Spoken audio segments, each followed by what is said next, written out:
Hello student, मेरा नाम है किशन।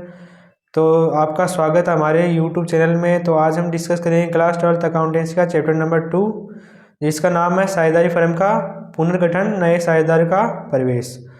साझेदारी फर्म का पुनर्गठन, reconstruction of partnership firm, admission of a new partner. ठीक है, तो सबसे पहले साझेदारी फर्म का पुनर्गठन कहते किसे हैं? विद्यमान समझौते में किसी भी प्रकार का परिवर्तन साझेदारी फर्म का पुनर्गठन कहलाता है। तो सबसे पहले हम इसकी डेफिनेशन समझते हैं।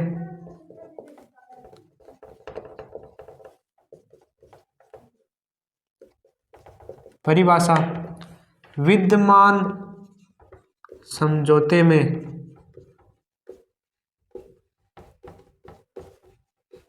किसी प्रकार का परिवर्तन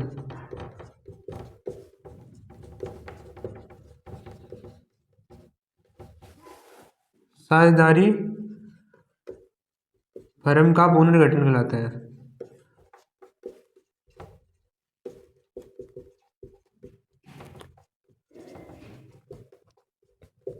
ठीक है, मान लीजिए ए, बी एंड सी साझेदार है।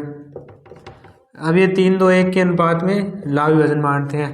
अब मान लीजिए इन्होंने तीनों ने निश्चय किया कि ये तीनों लाभ बराबर बराबर बांटेंगे। तो ये तीनों जो लाभ बराबर बांटेंगे तो ये क्या हुआ? साझेदारी फर्म का पुनर्गठन। तो फर्म रिकंस्ट्रक्शन हो रही है। अब इसकी अलग अलग प्रकार की 4 प्रकार की कंडीशन है रिकंस्ट्रक्शन की। तो साझेदारी फर्म के पुनर्गठन के प्रकार: टाइप ऑफ रिकंस्ट्रक्शन,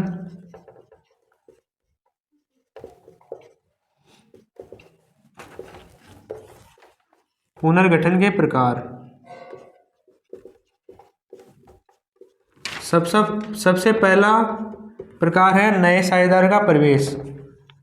नए साझेदार का प्रवेश, अपना चैप्टर भी यही है, नए साझेदार का प्रवेश ही है। ठीक है, अब नए साझेदार का प्रवेश देते हैं। तो मान लीजिए कि ए, बी एंड सी, ए और बी 3:2 में साझेदार है।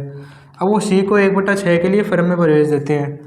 अब 3-2 अनुपात है और सी को 1/6 के लिए प्रवेश देंगे तो इनका तीनों का नया अनुपात बनेगा ए बी सी का 3:2:1। ये तो हो गई अपनी पहली कंडीशन, जिसमें साझेदार को प्रवेश दिया जाता है और उसको फर्म में शामिल किया जाता है। ठीक है, दूसरी कंडीशन है विद्यमान साझेदारों के मध्य लाभ विभाजन का अनुपात में परिवर्तन। दूसरी कंडीशन अपनी है विद्यमान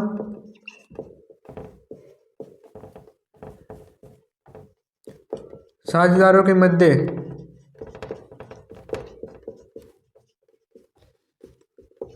लाभ विभाजन अनुपात में परिवर्तन।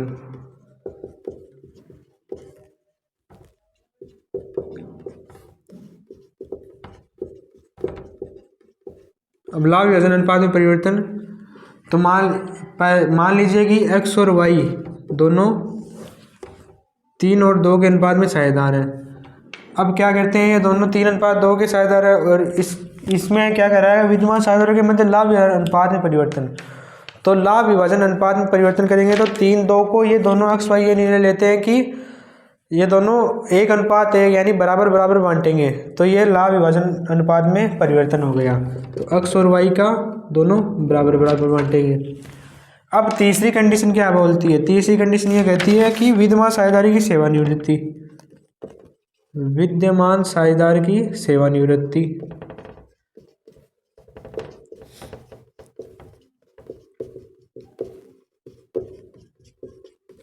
रिटायरमेंट। अब मान लीजिए कि कोई भी साझेदार हो, वो अस्वस्थ हो जाए, बीमार हो जाए या कोई कारणवश साझेदारी फर्म में ना आ पाए, तो ऐसी कंडीशन में क्या होता है, विद्यमान साझेदार रिटायरमेंट हो जाता है और इस कंडीशन में साझेदारी फर्म पुनर्गठन हो जाती है। ठीक है, अब चौथा पॉइंट है अपना साझेदार की मृत्यु।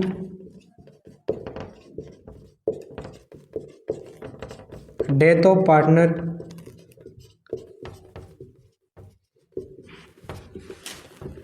Death of partner.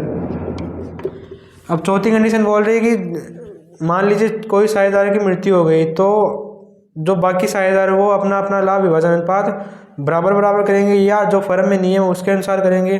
तो चौथी कंडीशन अपनी ये है कि साझेदार की मृत्यु हो जाने पर भी साझेदारी फर्म का पुनर्गठन होता है। अब हम अपने को पढ़ना क्या है, इसमें अपने को सिर्फ नए साझेदार का प्रवेश पढ़ना है। तो देखते हैं नए साझेदार का प्रवेश।